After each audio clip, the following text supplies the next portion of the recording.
In this episode of Founders Go Naked, I want to talk about how overcoming setbacks as a marketer can make you a better marketer and a better entrepreneur. You didn't have me on in the last 2 episodes. Why? For me just to do those episodes solo because, we're talking about funnels and I thought I might just do it without you knowing about it by hiding in my room. I'm an AI. I'm everywhere. I know everything you do. Oh, that's a bit scary, Debbie. Mwahaha. All right, getting back to the topic. Last week, I had a conversation with Brian Kurtz. So Brian Kurtz is pretty much a legendary marketer. If you guys don't know about him, you should check him out. And he has worked with some of the top copywriters of the previous generation. So guys like Gene Schwartz, Dan Kennedy, Jay Abraham, and all that kind of guys. Yeah, basically, I'm just naming some guys that you might know that if you're a copywriter that you might know. So here's the thing. Big lesson I learned from him was that personal development and marketing, there's an intersection between these two disciplines. So what he's saying is basically, if you develop yourself personally, you will automatically become a better marketer. And as you become a better marketer, you will also develop yourself as a person. So I found this super fascinating and super interesting.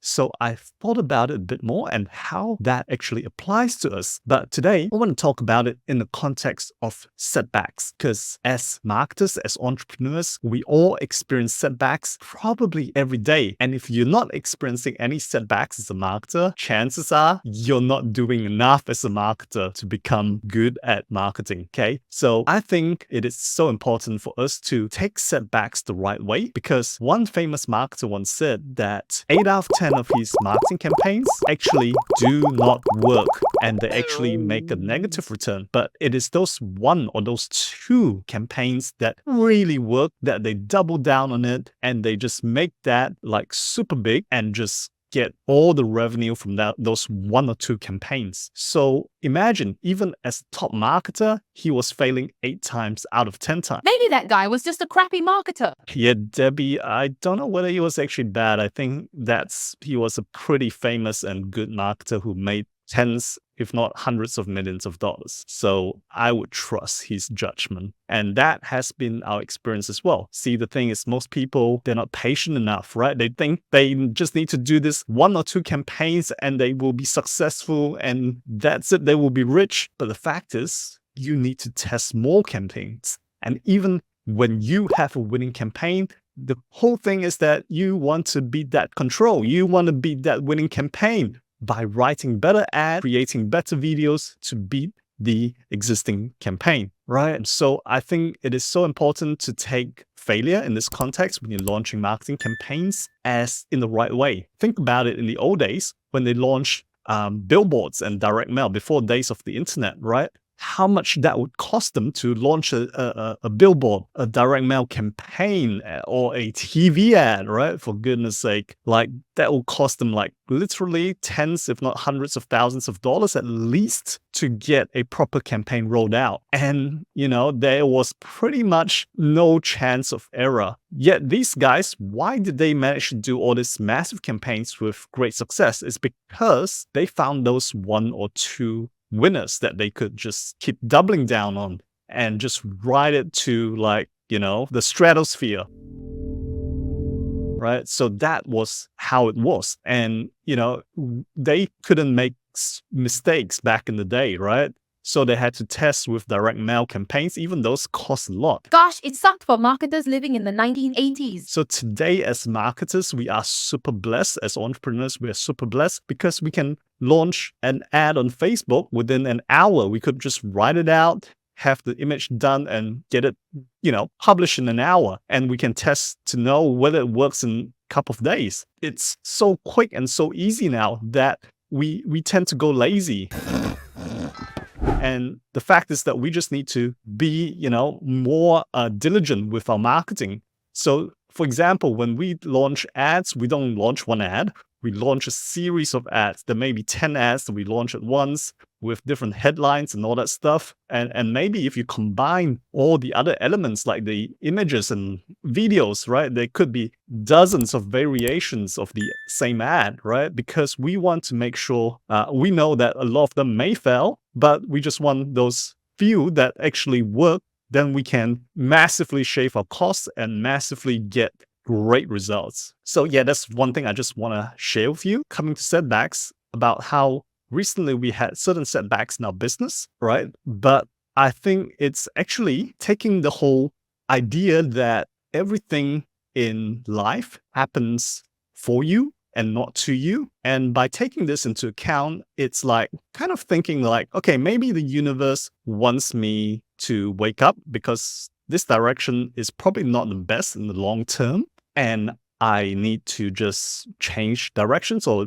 tweak my direction, fix certain things, take that setback as feedback, right? As to what could be better. So I've been spending a lot of time reflecting and just connecting with other people in the entrepreneur space. And just in a period of 1 week, I have come up with like 2 fantastic ideas on how we could, launch new divisions and launch a new business that could also add to the existing business while giving us a competitive advantage in the marketplace. So I'm super juiced, super excited. Right now it's in planning phase, so I'm not going to share everything with you just yet. But yeah, super excited as to what's going to happen there, right? So I think a lot of people is like, and sometimes I do it too myself, is that when we encounter setbacks, we kind of like, go into this depression thing and we hide from everyone. We escape, I don't know, consume lots of alcohol and maybe, play video games and do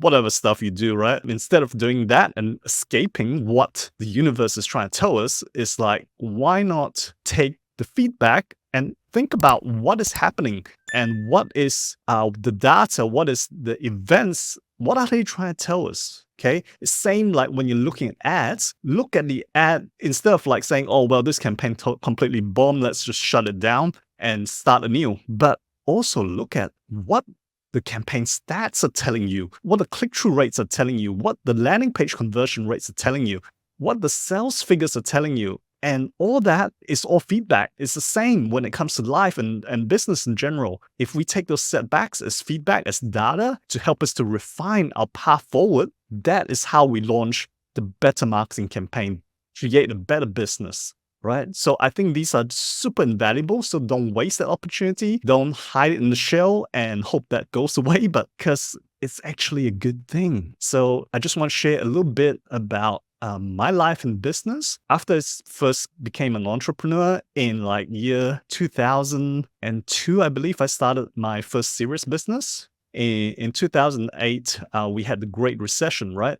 And my property development business completely went downhill, right? We completely lost everything. Millions of dollars of projects were all gone.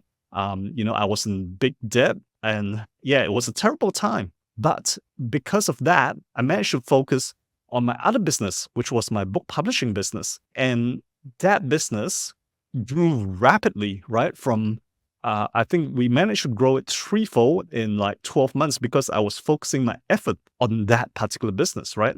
And that book publishing business grew and grew. And then we were even in talks with a big company to have a mergers and acquisition thing to get it sold off in Australia. But unfortunately, that talks fell through, but it didn't happen. So that business went well. But in 2016, I had to shut down that business as well, because what happened is Amazon ventured into the space and, basically that killed us off with all our services. The good thing that came out of it is that, yeah, I could now get into like my marketing agency, which is Radical Marketing, like full time now without trying to juggle 2 businesses. I just focus on one business. And this business kept on growing. And then in 2020, of course, we hit the COVID, right? We hit COVID and everyone was locked in lockdown. Back then, we were helping coaches and gurus to promote the seminars. And so that lockdown completely, our business went to zero, right? Basically. But we pivoted quickly because I saw the signs and like, okay, what is the opportunity here? Let's pivot into webinars. And the business grew like 3-4 times after that as well. And now, today, I believe there is another pivoting opportunity. So we don't know what exactly it is like yet, but I'm super confident it's going to make our business a lot better and a lot stronger. I think it's so important as well to remember why I'm sharing this is to, number one, to show you like setbacks are not final. Number two is to share with you that you should look back at your past because you can find the wins that will give you the confidence today to overcome any setbacks that you have. My first setback, it was bad, 2008, right? I lost everything and I was literally diagnosed as being in deep depression, right? But in this scenario today, the setback, it's not as catastrophic as it was in 2008, but it is a kind of slight setback. But the thing is, the time I spent like in moping and in self-depression and all that was like very, very little, maybe 1 or 2 days. And that's it. I'm just like back to like, okay, what is the opportunity? Why is this happening for me? What is the universe trying to tell me? What direction can we go moving forward, right? I'm not saying that there is no moping time. There is a slight moping time, but it's like cut short from like months to literally 1 or 2 days. You know, when I was younger, I was a beauty queen. Debbie, I didn't know you were a beauty queen. I find that kind of hard to believe, but if you say so, okay. Anyway, the other thing is what I'm also want to share is that each of these events that happened to me forced me to like spend more time reflecting,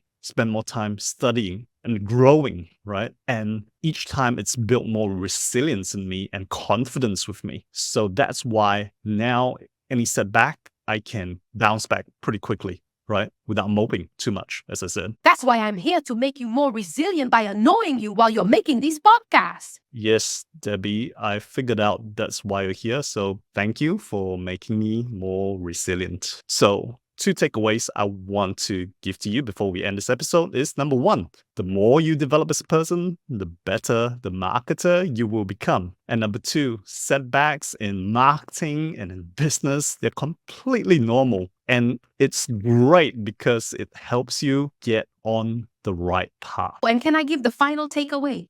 Yeah, sure, Debbie, go ahead. That's the fact I used to be a beauty queen. Can we please stick to the topic, Debbie? Anyway, guys, I hope you enjoyed this episode talking about setbacks, personal growth, and marketing, how they intersect with one another. I'd love it if you could share your setbacks in the comments below or email me. Let us know what kind of setbacks you have encountered, how you've overcome them, because I really love those stories. So thank you so much, and we'll see you in the next episode.